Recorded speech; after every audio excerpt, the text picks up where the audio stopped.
حضرت امام حسن بصری رحمۃ اللہ تعالی علیہ اس حدیث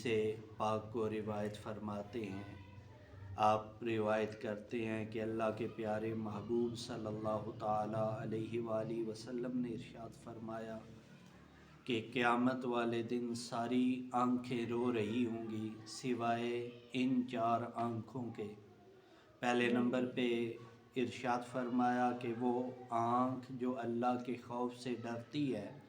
اور ڈرتے ہوئے روتی ہے، تو اللہ کے محبوب نے ارشاد فرمایا روز قیامت یہ آنکھ پرامن ہوگی، باقی سب آنکھیں رو رہی ہوں گی۔ دوسرے نمبر پہ اللہ کے پیارے محبوب صلی اللہ تعالی علیہ وآلہ وسلم نے ارشاد فرمایا کہ وہ آنکھ جو اللہ کے حرام کردہ مقامات سے بچتی ہے، جو اللہ کی حرام کردہ چیزوں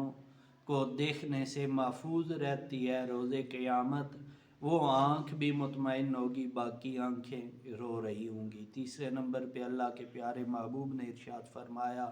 کہ وہ آنکھ جو کسی مجاہدین کی پہراداری اور حفاظت کے لیے جاگتی رہتی ہے، تو وہ آنکھ بھی روز قیامت رونے سے محفوظ ہوگی۔ اور چوتھے نمبر پہ اللہ کے پیارے محبوب کریم صلی اللہ تعالیٰ علیہ وسلم نے ارشاد فرمایا کہ وہ آنکھ جو اللہ کے خوف اور اللہ کے ڈر کی وجہ سے جاگتی رہتی ہے، تو وہ آنکھ بھی روز قیامت رونے سے محفوظ ہوگی۔ اور اللہ کے پیارے محبوب صلی اللہ علیہ وآلہ وسلم کے ارشاد کے مطابق دو قطرے اللہ تعالیٰ کو بہت زیادہ پسند ہیں، اور وہ دو قطرے جب بہتے ہیں تو ان کے بہنے سے پہلے، ان کے زمین پہ پہنچنے سے پہلے اللہ تعالیٰ وہ قطرے گرانے والوں کے سارے گناہوں کو معاف فرما دیتا ہے۔ پہلے نمبر پہ وہ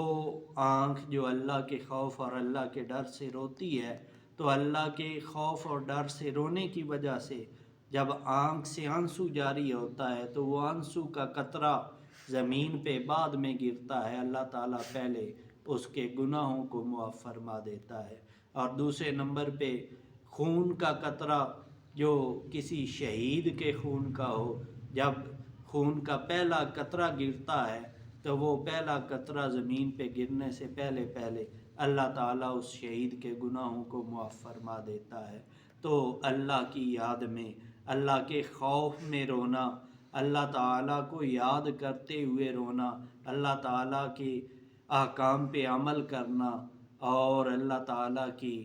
منع کردہ باتوں سے رک جانا، اور راتوں کو جاگ کے اللہ کو یاد کر کے روتے رہنا، یہ عمل اللہ تعالیٰ کو بہت زیادہ پسند ہے۔ اللہ تعالیٰ ہمیں اپنے ڈر اور خوف سے رونے والی آنکھیں نصیب فرمائے۔